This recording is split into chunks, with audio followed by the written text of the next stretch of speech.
E aí, você tá ligado que fake news não é uma coisa só da atualidade não? De que a história da humanidade é uma história dos boatos também? Tá a fim de conhecer alguns boatos históricos? Vem comigo depois da vinheta.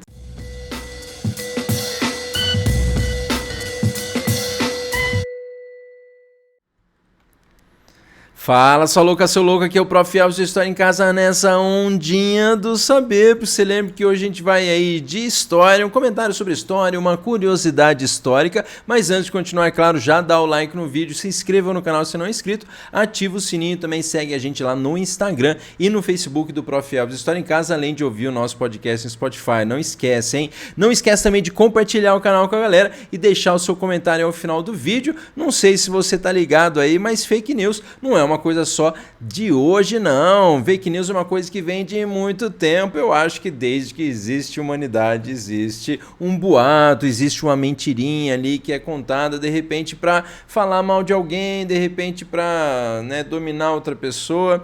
E essa história aí vem de longa data então para nós, né, de inventar uma historinha para de repente aí contar a sua própria versão ou atacar alguém ou, né, no caso, destruir aí a imagem de alguém.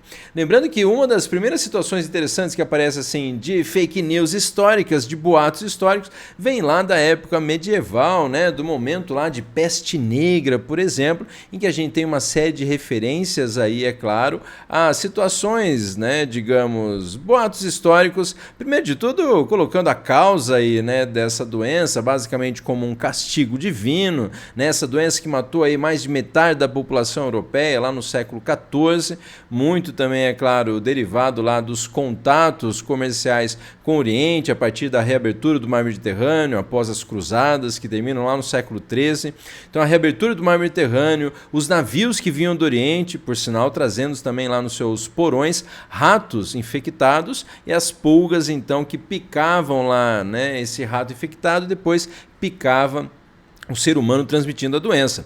Lembrando que essa doença aí, que, né, com esse aspecto religioso, então, colocava muito aí de que a pessoa que tinha doença, ela estava sofrendo um castigo divino. Então, essa grande quantidade de mortes também vinha porque o morto era um pecador. Então, aquela coisa também de expulsar a pessoa e por aí vai, além de lembrar, é claro, que até mudou aí o estilo da moda da época da galera, a galera ficando um pouco mais aí, né, no caso, protegidinha com essa máscara. Olha que coisa, mas é bom lembrar que a fake news aqui, o boato histórico não tem a ver com a culpa, né, necessariamente divina, né, um castigo divino, a culpa divina, mas a culpa, sabe de quem? Dos judeus. Olha que coisa, começaram a falar justamente de que a peste negra, que na verdade era transmitida lá pela pulga que, né, pegava o rato contaminado lá, na verdade então se falava de que a culpa era por conta aí dos judeus, né, que nas suas cerimônias, nos seus rituais, sacrificavam crianças e de que com isso então seria um castigo divino por eles estarem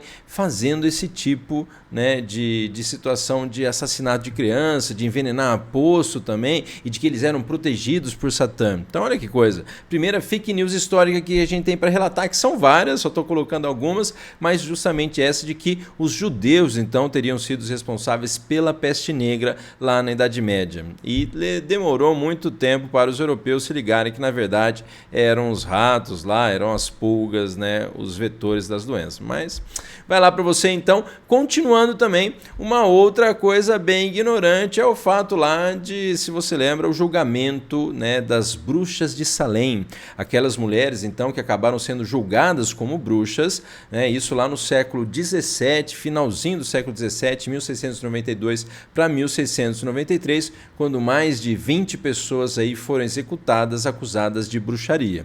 Lembrando que isso aí, em grande parte, é derivado lá da publicação de um livro chamado Maleus Maleficarum, de 1487, final do século XV, que falava que toda mulher pode virar uma bruxa, tem tendência a virar uma bruxa aí.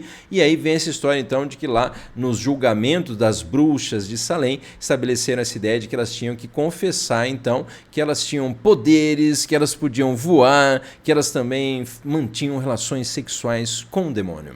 Bom, tá aí para você até essa linda pintura aqui do Goya também, né, para você. E também lembrando que o assunto de bruxa foi assunto aqui do último, né, vídeo de filmes e séries lá para você com o filme A Bruxa do Robert Eggers. Bom, outro também boato histórico aí muito relevante para nós é um boato revolucionário que envolve lá a rainha Maria Antonieta, se você tá ligado lá do contexto da Revolução Francesa de 1789. Um grande boato histórico é a questão de terem falado que ela falou aquela frase lá, a população tá reclamando que não tem pão, que eles comem brioches, e de que ela não falou nada disso. Na verdade, então, esse foi um boato, né, uma fake news, então a história de que ela teria proferido essa frase que deixou muita gente revoltada. E na verdade não foi ela que falou, isso aparece num livro lá chamado Confissões de Rousseau, não tem nada a ver com ela. Mas é bom lembrar que o boato histórico não envolveu também só Maria Antonieta, mas também envolveu a própria figura aí do marido dela, o Luís XVI.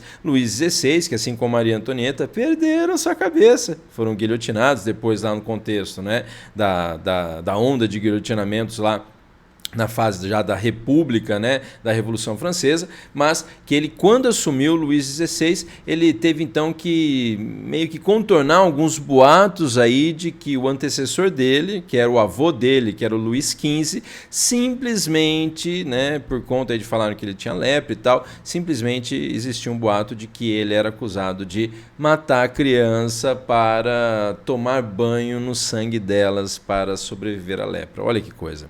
Bom, e um outro boato histórico também tem a ver, de novo, com os judeus. Olha que coisa, né? Não sei se você já ouviu falar dessa que é uma grande conspiração aí, né? Conhecido aí como o Protocolo dos Sábios do Sião. Basicamente um documento que apareceu na Rússia, né? No caso ali, czarista, em 1903, né? Falando então aí de...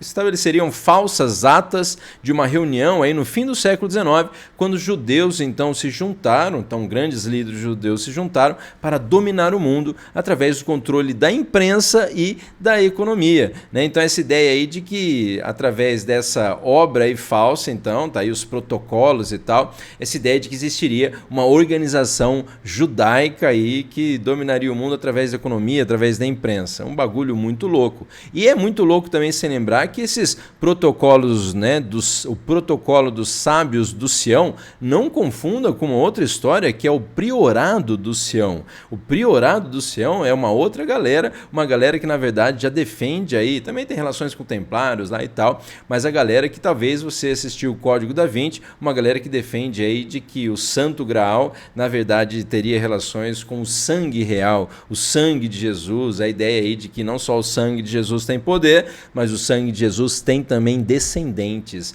Então tem essa história de não confunda só lá o pessoal do Protocolo dos Sábios de Sião, que por sinal isso aqui foi utilizado também muito forte pelo Adolfinho, pelo Adolf Hitler, pela propaganda nazista, porque basicamente a partir de 1933 o Protocolo dos Sábios do Sião foi utilizado pelos nazistas como mais uma comprovação de que os judeus precisavam ser eliminados.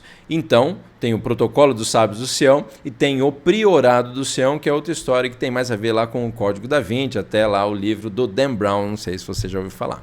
Mas é isso aí, espero que você tenha gostado dessa curiosidade histórica de hoje aí. Se você ainda não deu like no vídeo, já dá o like no vídeo, se inscreva no canal se não é inscrito, ativa o sininho, também segue a gente lá no Instagram e no Facebook do Prof. Elvis História em Casa, além de ouvir o nosso podcast no Spotify. É isso aí, até a próxima curiosidade, até a próxima história aqui então para você com o Prof. Elvis História em Casa. Até mais, valeu!